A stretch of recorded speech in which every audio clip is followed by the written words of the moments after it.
Bon, dans la précédente vidéo, je me suis montré un peu sarcastique envers les gens qui s'inquiètent du péril woke. Mais en lisant les commentaires, je m'aperçois que beaucoup sont sincèrement inquiétés par les dérives du wokisme. Et il se trouve que c'était également mon cas il y a quelques années. À la fin de la précédente vidéo, j'avais suggéré la vidéo d'un youtubeur anglophone qui raconte une expérience de radicalisation similaire. Et du coup, je me dis que ce serait intéressant de vous raconter la mienne. Alors, certains seront agacés que j'aborde encore ce sujet, mais la radicalisation via YouTube, c'est l'une des thématiques de cette chaîne. Et je parlerai un peu de transhumanisme, puisque ça manque à certains. Donc, sur YouTube, il y a toute une nébuleuse d'intellectuels que certains désignent par l'expression Intellectual Dark Web, dont la figure la plus connue est sans doute un certain Jordan Peterson. Et cette nébuleuse produit une quantité industrielle d'émissions et de podcasts. Peut-être que certains d'entre vous se souviennent du podcast Axiom de Science for All et Monsieur Phi, RIP petit podcast parti trop tôt. Eh ben, c'est à peu près le même genre de format, sauf que ça parle principalement du péril woke. Alors, je me souviens plus trop de comment j'ai commencé à regarder ce genre de vidéos, mais ce dont je me souviens clairement, c'est que au bout d'un moment, YouTube ne me recommandait pratiquement plus que ça. Et du coup, j'en consommais des dizaines et des dizaines d'heures. Et c'est un type de contenu assez addictif. Des gens a priori cultivés, qui mettent en avant l'importance de la raison, de la rationalité. Ouais, on se sent intelligent en écoutant ça. Et donc, après plusieurs mois à me gaver de ce genre de vidéos, je me sentais un peu angoissé. Un peu comme quand on commence à mesurer les implications du changement climatique. Mais version changement wokematique. J'avais l'impression que cette idéologie woke, c'était pas juste 2-3 militants dans des universités américaines, mais que c'était une tendance de fond, qui s'infiltrait partout dans la société et qui mettait en péril des valeurs comme la raison, la rationalité, le débat d'idées posé et constructif. Tout comme le youtubeur Adam Something, je me sentais un peu assiégé et pas mal angoissé, donc. Mais ce que je n'avais pas réalisé, c'est que j'étais tombé dans une sorte de bulle de filtre de recommandations YouTube, où je n'entendais plus que des orateurs qui tenaient tous plus ou moins le même discours, à quelques variations près. Autrement dit, je n'entendais parler du wokisme que par l'intermédiaire de gens qui le dénoncent. Mais est-ce qu'ils en parlent correctement ? Dans l'ensemble, non. Je vais donner quelques exemples. Premier exemple, le concept de masculinité toxique. On me présentait ce concept comme ceci. Oui, d'après ces nouvelles féministes, si on est un homme, on est toxique par nature, par le simple fait d'être un homme. C'est de l'essentialisme, c'est un nouveau péché originel. Sauf que non, la masculinité toxique, c'est un ensemble de comportements toxiques qu'on n'est absolument pas obligé d'avoir lorsqu'on est un homme, et qui cause également pas mal de tort aux hommes, en passant. Deuxième exemple, le concept de privilège masculin. On me présentait ce concept comme ceci. Si on est un homme, on est forcément privilégié par rapport aux femmes. Ouais, d'après ces nouvelles féministes, un homme SDF est donc plus privilégié qu'une femme milliardaire. Sauf que non, le privilège masculin, c'est l'idée que, toutes choses égales par ailleurs, les hommes sont globalement plus avantagés socialement que les femmes.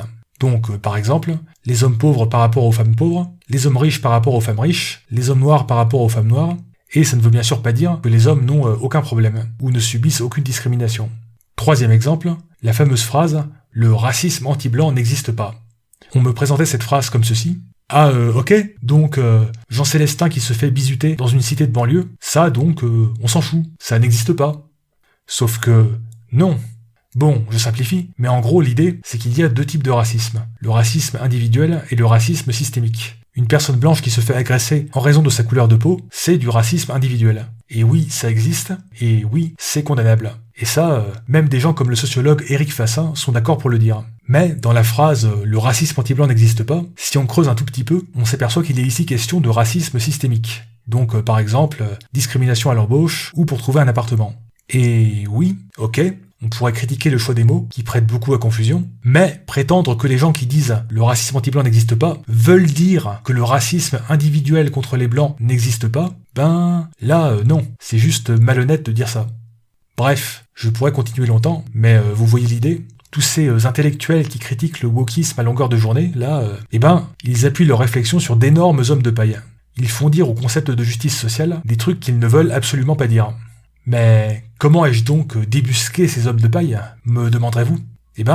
J'ai littéralement fait 10 minutes de recherche Google pour chacun de ces exemples.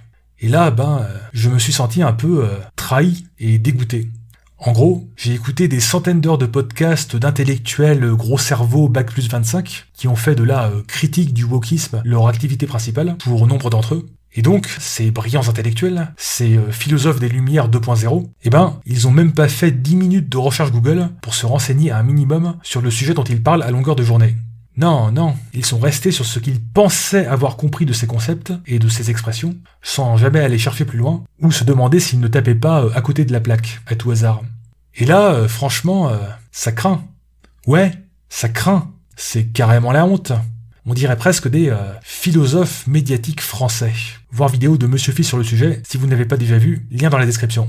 Et pour être bien clair, dans les exemples que j'ai mentionnés là, je dis même pas qu'il faut être d'accord avec le point de vue des militants de justice sociale sur toutes ces questions.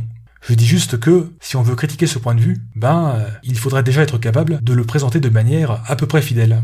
Au lieu de se mettre à écrire des dissertations de philo en 3 parties, en basant toute son analyse sur un homme de paille grossier. On en revient à nouveau à cette idée du Stillman. Est-on capable de reformuler les idées de justice sociale de telle sorte que un militant de justice sociale aurait envie de dire « Ouais, c'est exactement comme ça que je leur ai dit ». Est-ce qu'on est capable de faire ça ? Pour la plupart de nos intellectuels gros cerveaux spécialistes du peril woke, la réponse est non, malheureusement. Et en passant, si j'ai commencé cette chaîne, à la base, c'est parce que j'en avais marre des hommes de paille grossiers qui étaient faits encore et encore pour critiquer le transhumanisme. Bon, là, j'en parle plus beaucoup, parce que j'ai fait le tour des principaux hommes de paille, et aussi parce que j'ai beaucoup revu mon optimisme à la baisse, en constatant la réaction extrêmement décevante de l'humanité face au Covid. Oui, je suis choqué et déçu. Et donc, ça ne me dérange pas qu'on critique le transhumanisme. Au contraire, ça m'intéresse. Mais dans la plupart des tables rondes francophones sur la question, c'est juste un festival d'hommes de paille tout pourris. Et ça a pour effet de créer une panique morale autour du transhumanisme. Bon, une panique morale toute relative, vu que ça reste un sujet de niche, mais quand même. Et de la même manière, d'autres intellectuels médiatiques vont créer une panique morale autour du véganisme ou du wokisme. Bref, à la question « Peut-on critiquer les idées de justice sociale ?», la réponse est « Oui, tout à fait ». Mais pour cela, il faut déjà commencer par représenter correctement les idées en question, et pas juste ce qu'on pense en avoir compris instinctivement, ou ce que vous en ont dit tel ou tel influenceur anti-woke. Et encore une fois, là, je parle pas de faire 5 années d'études en théorie du genre postcolonial. Non, je parle juste de se sortir les doigts de sa bulle de filtre de YouTube et de faire 10 minutes de recherche Google pour savoir ce que les promoteurs de ces concepts de justice sociale veulent effectivement dire par ces concepts. Et si tous les gens angoissés par le péril woke faisaient au moins ça, je pense que le niveau du débat sur la question s'élèverait beaucoup. Mais bon, c'est pas pire que le niveau du débat public sur le véganisme, le transhumanisme et sur tellement d'autres sujets. Et des critiques des idées de justice sociale qui font l'effort de représenter correctement ces idées avant de les critiquer, j'en connais pas des masses, en fait. En tout cas, pas assez pour me faire paniquer moralement, comme c'était le cas il y a quelques années. Ce qui m'inquiète davantage, là, aujourd'hui, c'est la façon dont la critique du wokisme est instrumentalisée très efficacement pour promouvoir des idéologies réactionnaires. Et du coup, ce que je peux faire, à ma modeste échelle, c'est inviter les gens à ne pas se laisser hypnotiser par ceux qui voudraient créer une panique morale autour de ces machins de justice sociale, alors qu'ils racontent très souvent n'importe quoi sur le sujet.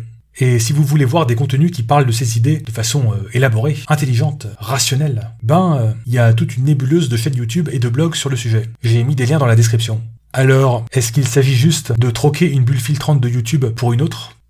Ce n'est que mon avis, mais pour avoir écouté des centaines d'heures de contenu intellectual dark web, puis des centaines d'heures de contenu du left tube américain, mon opinion générale, c'est que les premiers passent quand même beaucoup de temps à disserter sur des hommes de paille, là où les seconds maîtrisent 10 fois mieux le sujet. Ce qui n'est pas bien difficile, la plupart du temps. Alors, que pensez-vous de tout ça ? N'hésitez pas à le dire en commentaire. Et s'il y a des machins woke qui vous angoissent sincèrement, n'hésitez pas non plus à en parler en commentaire, et à expliquer pourquoi ça vous angoisse. Voilà, gros bisous.